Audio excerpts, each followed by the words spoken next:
So it's pretty clear by now that this whole thing ain't a drill, folks. About a month and a half ago, when the whole COVID-19 lockdown started, I helped a dozen or so of you put banners on your website, giving a little update about how it affected your operations, whether you're working from home or closed or moving services online. But now that we're a month and a half in, I think it's more clear than ever that this is more than just a temporary shift, and that calls for some pretty substantial changes to your website.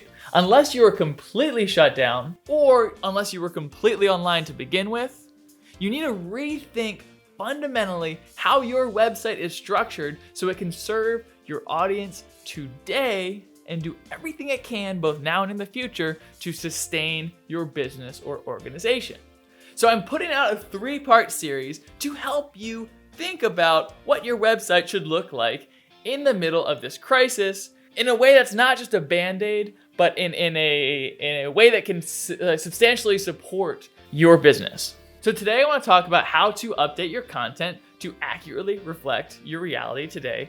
Part 2, I want to talk about how to sell things online, both in the middle of this crisis, but then also to kind of build some of that momentum so that when things go back to whatever the new normal is, you might be able to continue those activities. And part 3, we're going to talk about how to put out timely, original content to build an audience, again, both now and to give you momentum to carry you beyond this lockdown crisis. So let's dive into part 1, how to revamp your website content so it accurately reflects what you're doing. When I build a new website from scratch, I work with a client to think seriously about different user paths. So what a user comes to the website looking to do and how they find their way to that path.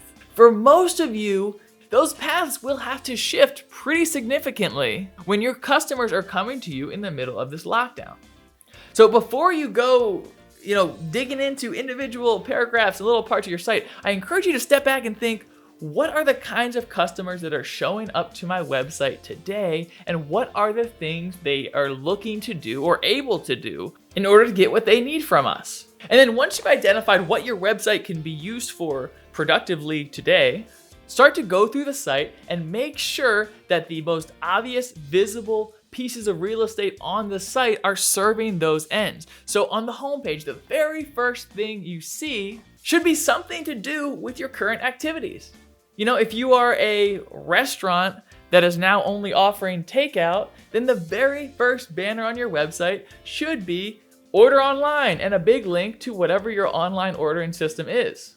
So maybe that's online social events or online personal training or virtual museum tours or book a Zoom consultation. Whatever the things are that you can offer right now, that should be the very first thing you see. There's a number of businesses in my neighborhood that I really love and I follow on social media, and there you get a pretty good sense that they're still active, they're still doing beer delivery or something if you can't come to their brewery. But you go to the website, and for some of them, it still just looks like a regular functioning restaurant. There's not a whole lot of indication of what is actually happening.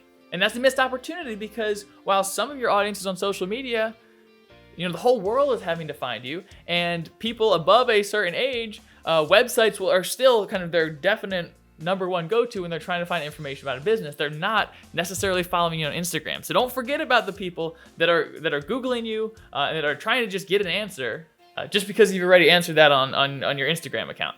Then once you've gone over your homepage and other kind of main landing pages, check out your services pages, your programs pages. And you don't have to delete things that are not up to date, but I would encourage you to, on every page that is not actually relevant to this moment, to at least include some sort of update. During the COVID whatever situation, we aren't currently offering the service, but join our mailing list and find out when we can do this again, or something like that. In some form, I think it gives the impression that this is a living, breathing website that is portraying accurate information. If 2/3 of the pages of your site are dealing in some reality when we used to be able to go outside and walk into businesses, that now seems increasingly distant by the day. If much of your website is still talking about that reality, then people aren't really sure what applies and what doesn't apply. So it doesn't take that long. Go to all the pages that don't apply, include a little, all caps or bold or some way to set this apart from the rest of the content. Say, hey, this is how things are now. And then for things that are still operating, make sure you specify that and say, we're still shipping orders online, or we're still can still buy us in these places, etc. And then we'll talk about these last tips and more in other sections, but have a way to capture emails and or try to get people connected with you on social media. You don't want to be forgotten, and if people have taken the effort to come to your website, make sure that you have a way to stay in touch with them and to stay on top of their mind, both now and when things go back to whatever the new normal is. So your website is now your only storefront for most of us. So make sure that storefront is in touch with reality and is serving your audience's needs today. All right, thank you so much for tuning in. Look out for parts 2 and 3 in the next week or so. And good luck out there. Crazy times, but we will get through this.